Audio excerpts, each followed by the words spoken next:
Epstein को दुनिया के मोस्ट पावरफुल लोगों का ब्लैक सीक्रेट पता था, इसलिए इजराइल के फेवर में पॉलिसी बनाने के लिए उन लोगों को ब्लैकमेल करता था। साल 2019 में उसके अपराधों के लिए उसे गिरफ्तार किया जाता है, लेकिन ट्रायल से पहले ही जेल में उसकी मौत हो जाती है। कुछ लोगों का मानना है कि उसने सुसाइड किया है, कुछ लोगों का मानना है कि उसका मर्डर हुआ है।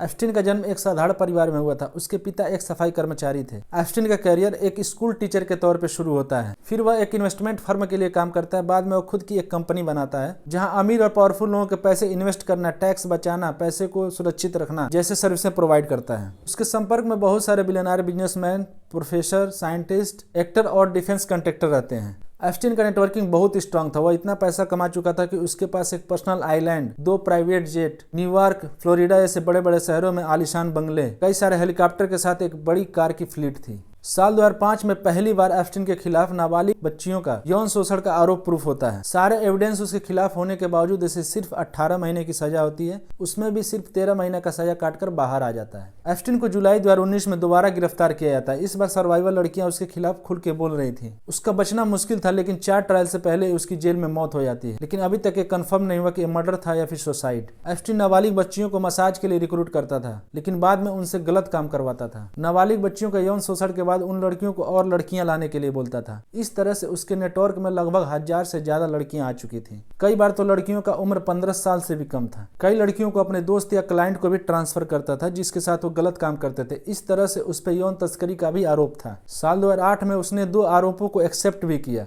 पहला प्रोस्टिट्यूशन में शामिल होना, दूसरा नाबालिग बच्चियों से प्रोस्टिट्यूशन कराना। एप्स्टीन के नेटवर्क में कई पावरफुल लोगों का नाम शामिल है। इसमें सबसे ज्यादा अमेरिकन है और हो सकता है वो इसके स्कैंडल में शामिल भी हों, क्योंकि उन्होंने कई बार कोर्ट के डिसीजन को प्रभावित किया है। इसलिए मांग उठी है कि एप्स्टीन केस से जुड़ी सारे फाइलों को पब्लिक किया जाए। इसमें photo, diary, travel record, videos, documents शामिल हैं। कुछ डॉक्यूमेंट पहले से ही पब्लिक डोमेन पे हैं, लेकिन ज्यादा फाइलें जांच एजेंसियों के पास हैं, जिन्हें एप्स्टीन फाइल कहा जाता है। एप्स्टीन और ट्रंप की लंबे समय से दोस्ती थी, लेकिन 2019 में गिरफ्तारी के बाद ट्रंप ने अपनी दोस्ती से इनकार कर दिया। हालांकि जब एप्स्टीन की जेल में मौत हुई तब ट्रंप ने कंस्पिरेसी थ्योरी पर बयान दिया। एप्स्टीन फाइल को खुलवाने में ट्रंप की आम भूमिका थी। उन्होंने दावा किया कि एप्स्टीन की हत्या की गई, जिसमें डीप स्टेट का हाथ है। साल 2024 इलेक्शन कैंपेन में ट्रंप ने दावा किया था कि अगर वो दोबारा राष्ट्रपति बन जाते हैं तो वो एप्स्टीन फाइल जरूर खुलवाएंगे। राष्ट्रपति बनने के बाद उन्होंने ऐसा कुछ नहीं किया, जिसके वजह से समर्थक भी उनसे मांग करने लगे कि एप्स्टीन फाइल खुलवाइए। आखिरकार नवंबर 2025 में एप्स्टीन फाइल ट्रांसपेरेंसी एक्ट पास हुआ, जिसके तहत जस्टिस डिपार्टमेंट को एप्स्टीन फाइल को ओपन करने के लिए 1 महीने का समय मिला। इसकी समय सीमा 19 दिसंबर को समाप्त हो गया, लेकिन उसी रोज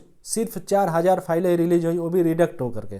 ट्रंप से जुड़ी कुछ फाइलें अपलोड की गई थी, लेकिन अपलोड करने के बाद डिलीट कर दिया गया। इसको भी लेकर बवाल हो रहा है। जितने भी डॉक्यूमेंट पब्लिक हुए हैं उससे कोई खास जानकारी नहीं मिली है। सिर्फ एप्स्टीन नेटवर्क से जुड़े नाम और तस्वीरों की संख्या बढ़ गई है। लाखों फाइलें अभी बाकी है, लेकिन उनसे भी कोई बड़े खुलासे का उम्मीद नहीं है, क्योंकि जिस तरह से फाइलों को रिडक्ट करके पेश किया जा रहा है उस तरह से ऐसे लगता है जस्टिस डिपार्टमेंट कुछ छिपाना चाहती है। इन फाइलों में सबसे बड़ा नाम अमेरिका के पूर्व राष्ट्रपति बिल क्लिंटन का है, जिसकी तस्वीरें बार बार देखी गई हैं। क्लिंटन कई बार उसके प्राइवेट जेट से सफर भी किए थे। क्लिंटन और एप्स्टीन एक अच्छे दोस्त थे। क्लिंटन कई बार एप्स्टीन के प्राइवेट पार्टियों में शामिल भी होते थे। क्लिंटन का बयान है कि एप्स्टीन के गलत कामों के बारे में उनको पता नहीं था, लेकिन जैसे ही उनको पता चला उन्होंने इस रिश्ते को तोड़ दिया। अमेरिका के वर्तमान राष्ट्रपति डोनाल्ड ट्रंप का भी एप्स्टीन फाइल से लिंक है। ट्रंप और एप्स्टीन सन 1987 से एक दूसरे को जानते थे। एप्स्टीन के ब्लैक बुक में ट्रंप की पहली बीवी इवाना और उसकी बेटी इवांका का भी नाम लिखा गया है। ब्लैक बुक एप्स्टीन की पर्सनल डायरी थी, जिसमें वह अपने जानने वालों की जानकारी रखता था। ट्रंप का कहना है उन्होंने 2008 में ही उससे रिश्ता खत्म कर दिया था। इजराइल के पूर्व प्रधानमंत्री एवाद ब्राक एप्स्टीन के परमानेंट गेस्ट थे। वे जब भी न्यूयॉर्क आते थे उससे जरूर मिलते थे। एप्स्टीन ब्लैकमेल रिंग चलाता था, जिसमें निजी तस्वीरों के जरिए पावरफुल लोगों को ब्लैकमेल करता था और इजराइल के पक्ष में पॉलिसी और प्रोपेगेंडा फैलाने के लिए मजबूर करता था।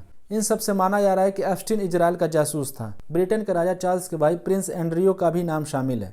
साल 2015 में वर्जीनिया जोफ्री ने आरोप लगाया कि एंड्रयू ने उसके साथ कई बार यौन शोषण किया है और एंड्रयू के पास उसको भेजने वाला एप्स्टीन ही था। प्रिंस एंड्रयू ने पहले तो पहचानने से इनकार कर दिया, लेकिन बाद में कोर्ट के बाहर सेटलमेंट कर लिए, जिससे ये प्रूफ होता है कि प्रिंस एंड्रयू भी एप्स्टीन से जुड़े हुए हैं। इन चारों के अलावा कई और लोग भी एप्स्टीन फाइल का हिस्सा है, जैसे माइक्रोसॉफ्ट के को founder Bill Gates, Hollywood star Kevin Spacey, pop star Michael Jackson, Britain पूर्व प्रधानमंत्री टोनी ब्लेयर, गूगल के को फाउंडर सर्गेई ब्रिन, क्यूबा के पूर्व राष्ट्रपति पेडल कात्रो। ये लोग इसके अपराध में शामिल थे या नहीं, ये अभी तक कंफर्म नहीं हुआ है। लेकिन जिस वक्त एप्स्टीन से ये लोग दोस्ती निभा रहे थे उसी वक्त फाइनेंशियल और यौन अपराध कर रहा था। इतने ताकतवर लोगों को इसके बारे में जानकारी नहीं थी, इस पर भरोसा करना थोड़ा मुश्किल है। एप्स्टीन के अलावा एप्स्टीन के केस से जुड़े एक और अपराधी को सजा मिली है, एप्स्टीन की गर्लफ्रेंड ग्लेनो मैक्सवेल।